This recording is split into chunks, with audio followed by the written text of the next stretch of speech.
Hello, everyone. My name is Wunmi Akinlasutu, and you're welcome to Bloom with Wunmi, where I'm interviewing female leaders, leaders in the corporate world, the business world, and leaders in the community. Today, I have an exceptional woman with me in the studio. Her name is Cecilia Mkondiwa. Cecilia, you're welcome to Bloom with Wunmi. Thank you, Wunmi. Well, Cecilia is a woman that wears many amazing hats. And before I talk about our roles, I would like Cecilia, please just tell me about your childhood. How was it like to growing up? And where did you grow up? Yeah, let's just get to know you. All right. Thank you so much, Wunmi, for the intro. Again, my name is Cecilia Mkondiwa. I was born in Malawi, a country in South Africa that's really well known for its warm people. It's called the warm heart of Africa for a reason. So that's why I was born. I was raised there. I grew up there and then moved here to Canada when I was 25 years old. So I grew up in a family of 8, 3 girls, 5 boys. So you can just imagine the fun in that family, in that household. So I was the 7th born in my family. Saying I was, because we've lost some siblings there, but I'm 7th born, and the last born was female as well. So almost the baby of the family. And I grew up mainly with my dad because my mom passed away when I was 8. So grew up with a dad who was so loving to us and really raised us, especially as girls, like with so much love and care and respect. So we were the queens in the house, we were the princesses in the house, and very valued even by our brothers. And that continues up to now. Wow, that's interesting. So how was it like growing up without your mom around? Oh, it's hard. Like, of course, as you know, a mom plays a very important value in one's life. But again, if that had to happen, I'm glad it happened when I was in Africa, where you have, other family members stepping up and aunties and my dad with the type of love he had for us kids. He really made up for it. I think that's why he always, I would say, favored us girls in the family, because he felt bad for us, I think. So he really made sure that we were provided for, we were cared for, like we're loved, yes, missing our mom for sure, but we were really well taken care of, and I really appreciate that from him. Wow, thank you for sharing that. So how would you say that sad or unfortunate event actually shaped the way you are today? A lot. I think it's shaped me. It's made me who I am today. I don't know the other side. Like if my mom was alive, how I would have been. Probably I would have been much better. But I think it gave me a lot of strength from a very young age. From the age of 8, I knew that, I had no mom. I remember even when I was in high school, talking to my friends, and they'll be like, just playing around. I was like, no, I need to be focused. You guys, if, for example, like people drop out of school, pregnancies and stuff, and I would be like, well, you guys can go leave your babies with your mom and come back to school. I don't have that luxury. I'm not going to go there. So I was very focused on school. I knew to stand on my feet from a young age. I mean, I had lots of support, but I knew that there was that gap, and I had to be strong and not let it bring me down, but let it propel me. So in my heart, I always said, I want to make my mom proud wherever, she was. I needed to be this strong young girl that would be exemplary and that would stand out. So I'm not going to use that as an excuse. I'll use it to propel me. And that's how I've run my life. And I think it helped. Like just having that attitude instead of the poor me attitude, because it could have gone the other way. I could have just been a sad young girl and just miserable and always, crying for my mom. But I always carried her with me, her strength and her power. And I always said, I want to be like her, the strong woman I knew. What the little I knew at 8 years old, I carried that memory with me. And I think it's helped me in life. Wow, wow. Thank you very much. I really love the story and how not having your mom propelled you, right, to really go to be a strong person and to achieve your dreams. So, how has that also, now you are a strong woman, you're a powerful woman, we all know that. How has that, yeah, shaped apart from you achieving goals as a young girl? Now, as a leader and as an older woman, if you look back, what are the building blocks or things that came together to make you the woman you are today in the sense of a leader in business and also in community, which you are one? Okay. Okay, thank you. I think there's a lot that creates the leader in a person, right? So I will start from my upbringing. It's, growing up in a big family, and my dad was such a generous, sweet man, and there was no time I remember that there was less than 20 people in my household. Like, he raised a lot of other people, and it was such a peaceful household. There was no craziness. He didn't favor anyone. We're all equals. It doesn't matter who it was, whether you're the child of his or somebody he brought in to support. Everybody was treated equally, and everybody felt well taken care of and well looked after. So when you grow up in a family like that, you learn a lot. You learn boundaries. You learn to respect others, because fights and all that craziness was not that. He was it was a Christian family that was based on Christian values as well. So there were standards and things that were set up from a young age that, when I look back, my leadership skills come from that. Like, there was lots of negotiations. When you grow up with all these brothers, you really have to negotiate a lot to get what you need, and you really have to be mindful of other people's feelings, and you don't want to step on other people. So you learn to really maneuver that at a young age. And then I raised 4 kids myself. So I would say anybody who's been a mom or a parent is a leader, because you really have to lead those kids, and with their best interest at heart, and make sure that each child is well provided for. So it came from that, and I've been so fortunate and blessed that I've been surrounded by a lot of leaders in my life, like at work, in my personal life, at work, people that didn't know that they're mentoring me, like other leaders, but I felt mentored by just observing them, watching what they do, and I've learned a lot. I've really learned a lot from the leaders that have surrounded me. Thanks to them, I'm able to use some of those learnings, and they still carry me through today.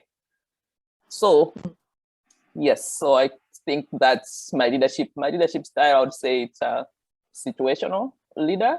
I think that comes from that background as well.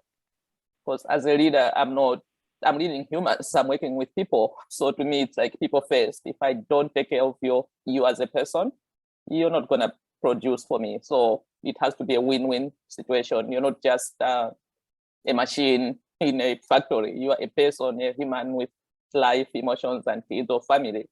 So that has to be looked after first, and then the rest just, I think, it comes into place. So that's why you can't put a blanket thing across the board and treat everybody the same, because people are different. People have different needs. Yeah. Thank you very much. I really loved your childhood story and how it has molded you. Some things you spoke about that is really key, and for every leader to have. And one, you said boundaries. You learned boundaries because you live with different people, and we all need boundaries in our personal relationship and professional relationship. We need to understand boundaries and even have our own personal boundaries in place. That will enable us to have healthy relationships. You talk about respect, which is key. We need to respect others need to respect us. You talk about negotiation. Wow, negotiation. Every leader needs to negotiate. And I can imagine living in a big house, a big family, right, with different people. Being a girl, we have other guys. Learning to negotiate as early as possible is a skill that it comes in handy for everyone, for every leader. And I can bet that that was a good one, a good skill that you could really use growing up, of being a leader and being an adult now. Yeah. Yeah, Yeah, negotiating, that's a good one. You spoke about strong values, which is also key call. For leaders, we need to know our values and stand by that values, leading ourselves first of all, and leading all the others, because people are looking up to you and they want Yes. to see you be a good example for them. Mhm. Being mindful of other people, and you said something about the fact that humans, when you lead, you're leading people, not leading machines.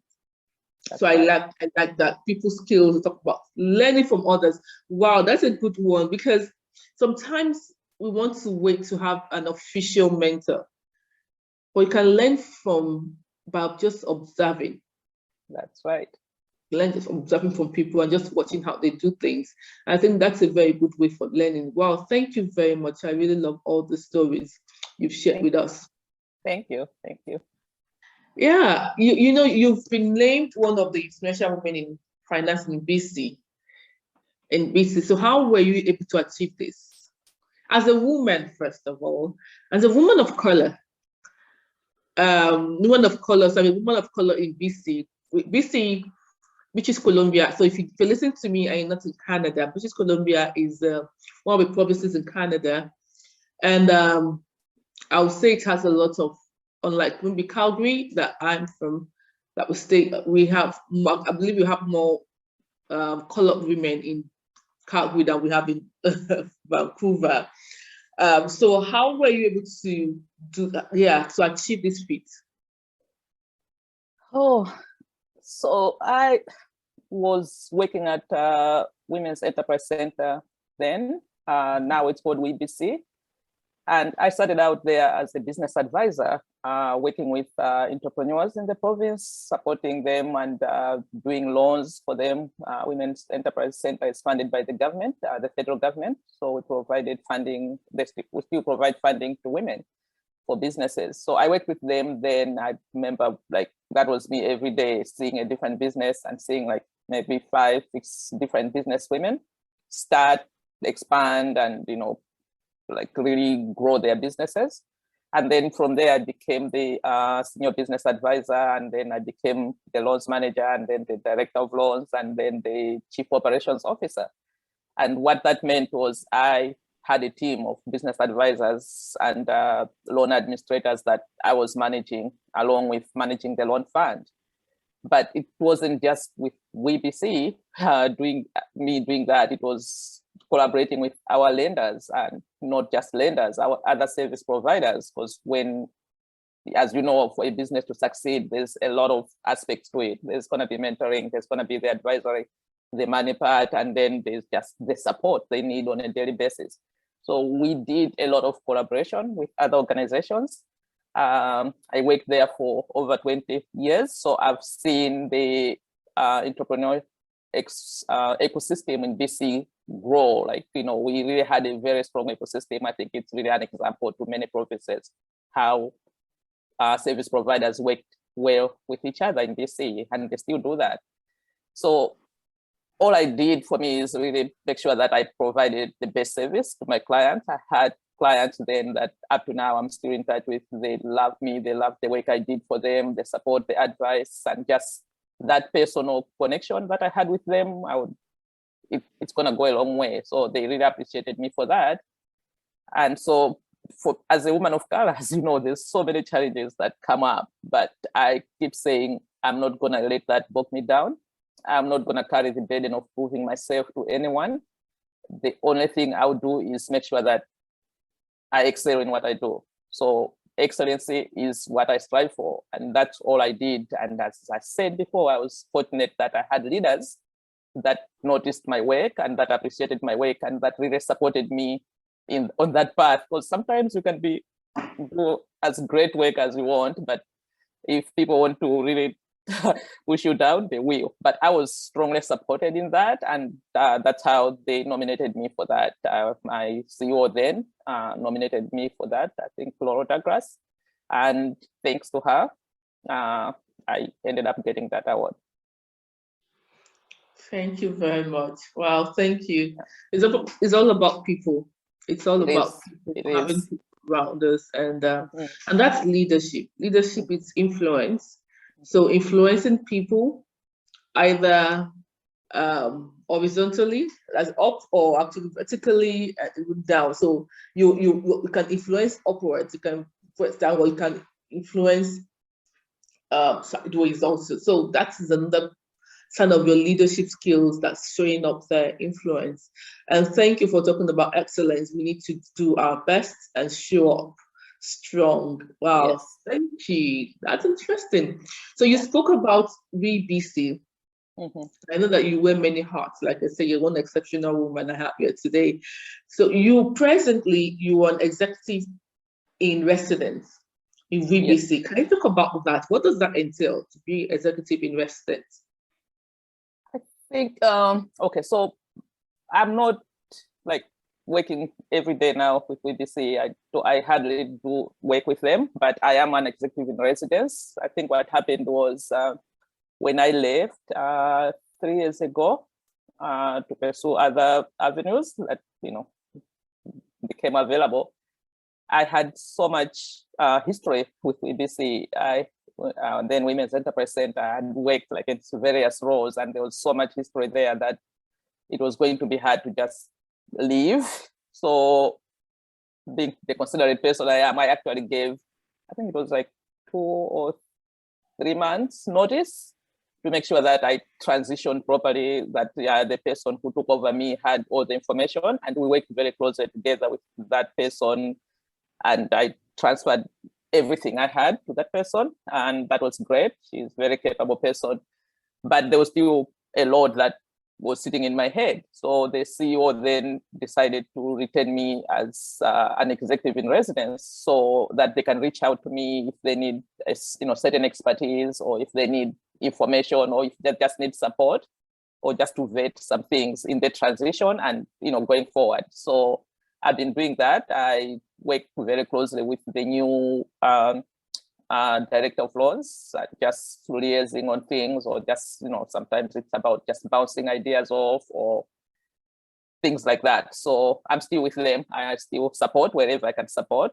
which has been great, because that's also kept me in touch with my clients and some people I worked with for that long. I'm still very closely connected with them. So that's what I do for WBC. Well, that's interesting. I know you're partner with Synergy on boards, and you are the VP operations of Tide Rise Technologies. So yeah, tell me about all these other ventures, and in all of them, both of them, you're actually a leader. VP operations, you're working with people. How is that for you? I know that's the main thing you're doing right now, and working with people, seeing people grow. Just talk about that part of your work here. Okay, so Tide Rise Technologies, it's what we call BPO, Business Processing Outsourcing Organization. And we get technology jobs from North America and Europe, and have those done in Malawi right now, which has been great for me, because it's like a full circle coming from Malawi, and now I'm in Malawi working with the people in Malawi. The purpose of the company is to provide employment where talent is available, but there's no opportunity. So we started by hiring 15 people in 2019 in Malawi to do work for some Canadian companies, and that went really well, because there's a big population of youth in Malawi, and they're also English speaking, so it was really easier for them to work with the Canadian companies, and it just started growing from there. The purpose of the organization is just to provide employment for people, where there's no jobs. So right now we have about, I think we have 100 people employed in Malawi by Tide Rise Technologies, and they're working for various clients of ours, in the artificial intelligence area, where, there's machine training, and these people in Malawi are training the machines for artificial intelligence for US companies. Some are doing like receipt transcription, some call center work, some are like, it's amazing work that they're doing right now. They've been doing Salesforce configuration work. Like it's been great. So I manage that team. There's 3 of us here in North America working to get the jobs, to get everything organized, but all the work is being done in Malawi. The managers in Malawi are all local. We make sure that we leave it local in Malawi. So there's all the jobs are going to local people in Malawi. So it's projected to really grow. This year, we're projecting that we're going to have maybe double or triple the team in Malawi.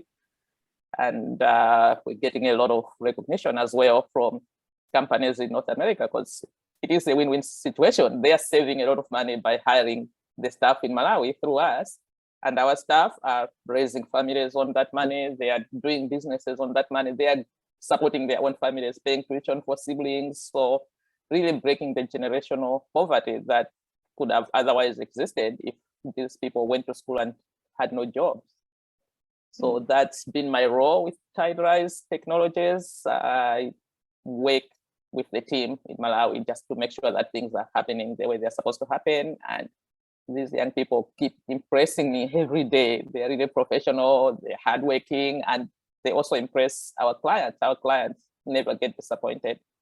So that has been good, a good give back to people from my country, but also, like, you know, it just fits right into my career, right? It's always a helping place, like, you know, either I'll help women succeed and get their business goals, or I help the youth get, you know, whatever goals they have in life.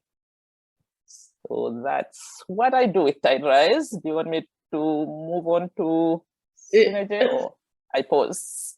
Yeah. Yeah, I wanted to ask you about something, because I know you've actually led in different places. I know that different leadership styles, and you spoke about it briefly. Have you had to adapt your leadership style in a particular situation? Do you want to talk about such occasions when you had to adapt your leadership style? Yes, that has happened. As you know, when I was working with Women's Enterprise, I had senior people, like senior management people reporting to me. So it's like a different lifestyle, you know, that you give them a lot of autonomy. They know what they are doing already.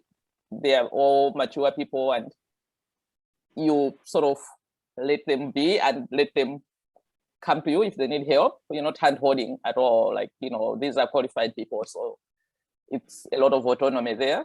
And then when I switched now to TideRise, where I was working with younger people, most of them straight from college or high school. And initially I went in like that, like, let me empower them, let them just, you know, come to me when they need help, but learned so fast that no, you know, sweetheart Cecilia, these are younger people, they need you to handhold actually right now. They need you to support them every day, like really tell them what they need to do every day if you're going to grow them, because really another goal for TideRise is to grow leaders. So they have to have a base, like you need to really train them so that they have a strong foundation and strong base. And I was lucky that at that time there were only 15 people. So I really did a lot of hand-holding and really like almost like micromanaging at that time, which I knew I wasn't used to that on the back of my head, right? I'm like, no, you don't micromanage, but they needed it, they craved it. So I gave them that. I gave them my time and really made sure that we are developing these young leaders. And you'll be so amazed to look at these people today. They are some of the leaders in the organization. We've had the people, they are now the team leads, they are now like the supervisors, like they've grown and they've learned so much just by working with us. And that way I invested in them, the time I invested has really produced results. So yeah, it's definitely a different management style for different people and different environments. Yeah, well, thank you for sharing that different people, different environments, you have to switch the management or leadership style. You don't say this is how I am because it wouldn't work well. Yeah, thank you. The other question I'm going to ask is about you know, as leaders, many times we have to make tough decisions, difficult decisions, and many times also you have who you're leading looking up to you, waiting for you to make the call to let them know what to do. Mhm. So how have you navigated making tough decisions as a leader? Could you share that with us, please? Okay, so yeah, in leadership, there's always tough decisions to be made.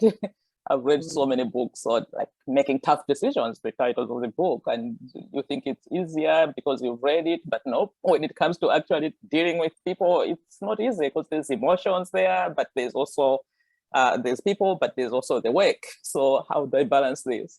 My goal, what I always go back to is what's in the best interest of the company. So you can be my good friend working with me, but if I have to let you go or whatever, whatever that situation is, or discipline you, what's in the best interest of the company? And I will make it so that you really understand why I'm making that decision.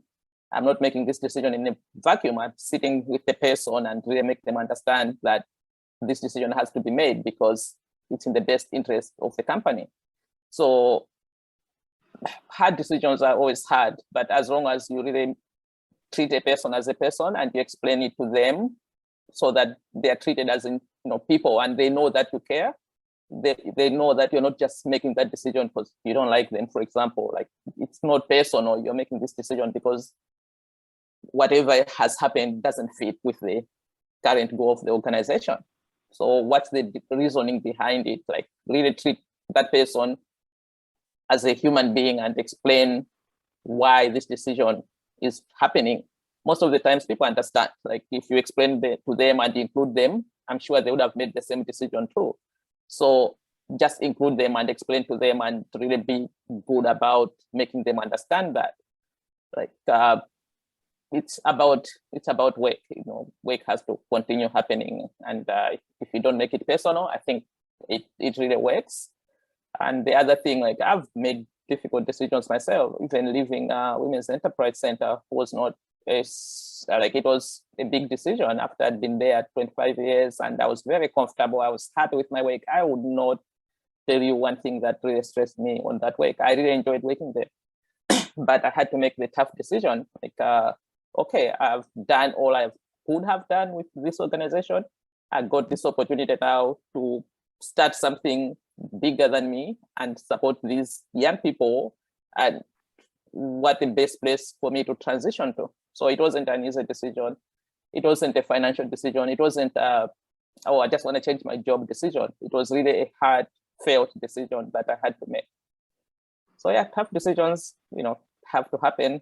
Tough discussions have to happen with people, but people are people. They will understand, you explain, and the organization has to move on. Thank you very much. Thank you very much. I love the examples you made and talking about carrying people along, not just making decisions in the vacuum without people knowing what is happening. Mm-hmm. When you carry them around, it puts the emotions into you're thinking about other people, you're putting them in mind, and you're working with them through the process. That's one good thing about that helps in making tough decisions. And I thank you also for talking about how when you had to leave VBC.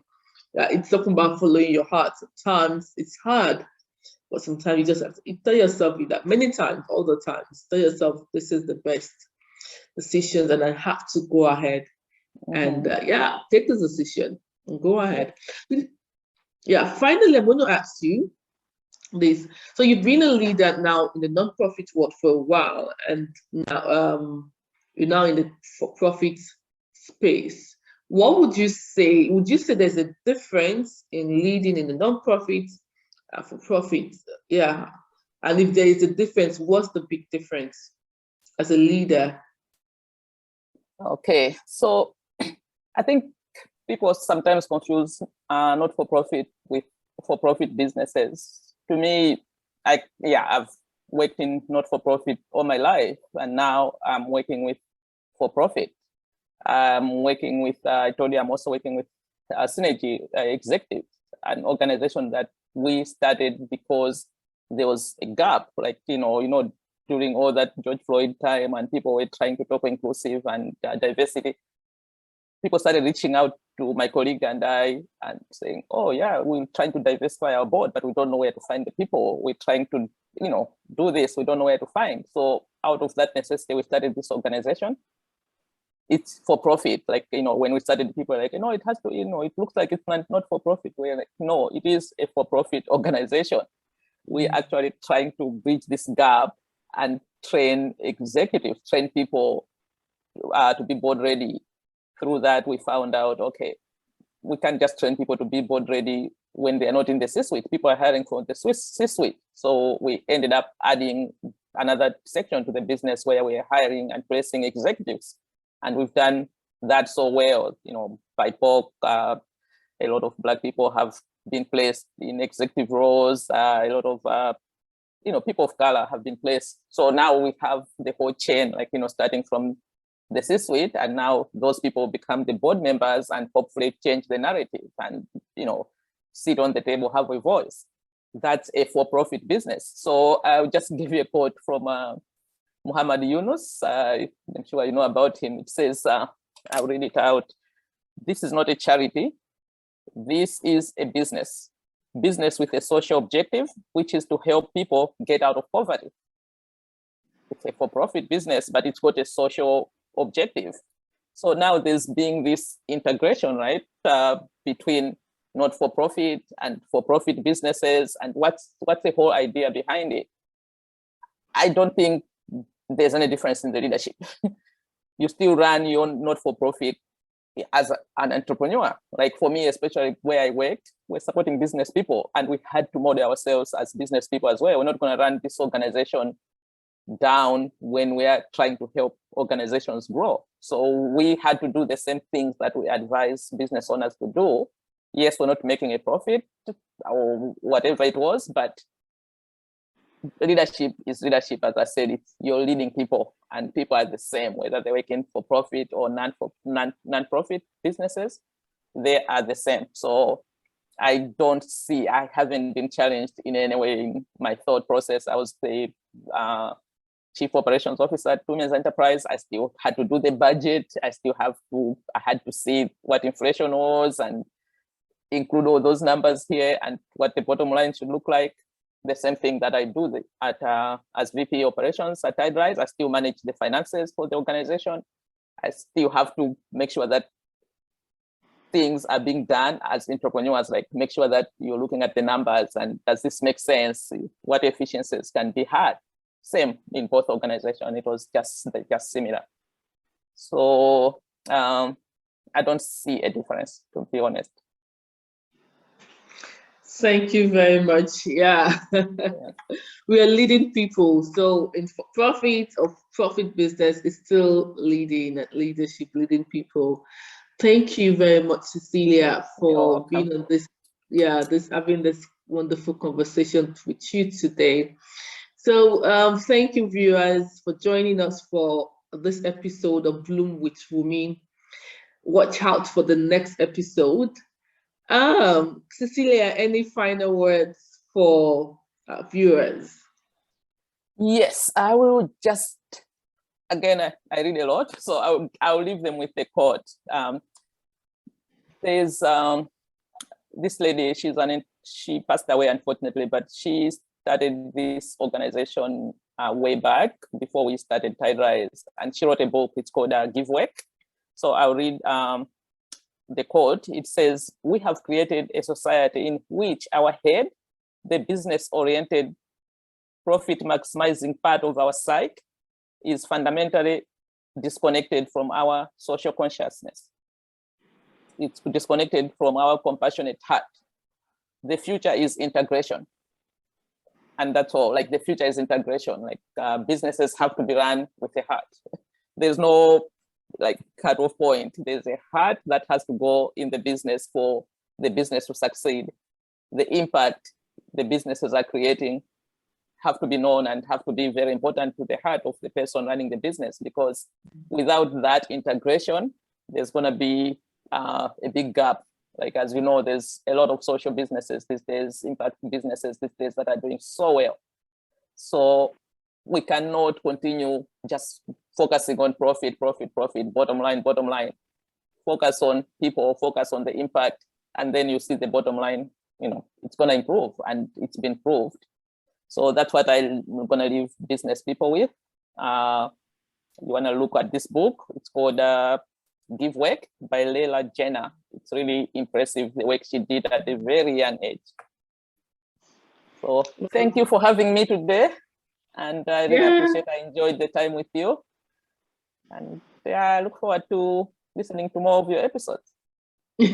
Thank you very much. Thank you. Okay, we should focus on impact, on the people, and not just the profits. The impact is huge. People is huge, and not just the profits. Thank you very, very much, Cecilia, for being on this call with this show with me today. It's been interesting having this conversation with you. You're just one wonderful woman. So thank you again. And to our viewers, thank you for joining us today. I look forward to having you on another episode of Bloom with Wunmi. Take care and God bless. Bye. Thank you. Bye.